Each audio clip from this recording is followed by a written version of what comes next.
चला तर आज बनवूया आपण मोमोज, असे सॉफ्ट बनवूया घरी बनवलेले मोमोज। पत्तागोबी, शिमला मिरची, गाजर सगळं बारीक करून घेऊया। त्याच्यानंतर लसूण आणि अद्रक पण सगळं बारीक करून घेऊ। हे सगळं बारीक झालेलं आहे।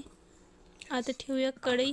कढईमध्ये टाका तेल, त्याच्यात टाका जिरं, अद्रक आणि सगळं पत्तागोबी, गाजर, शिमला मिरची सगळं टाकून मिक्स करून घेऊन त्याच्यानंतर chilli sauce, green chilli sauce, tomato, soya sauce सगळं टाकून मिक्स करून स्वादानुसार नमक टाकून ते सगळं मिक्स करून आता आटा भिजवून घेऊया। थोडंसं मीठ, तेल, थोडं पाणी टाकून त्याला मिक्स करून घेऊन मैद्याचा आटा आता आपला तयार आहे। आता त्याला 10 मिनिटं असंच रेस्ट करायला ठेवून 10 मिनिटं झालेले आहे। आता ते मैद्याची आपण आता स्टफिंग करून घेऊया। स्टफिंग करून झालेली आहे। आता आपली अशी छान स्टफिंग करून घेतलेली आहे मी।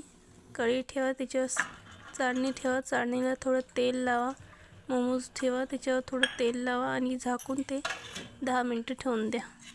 आपले मोमोज तयार आहे।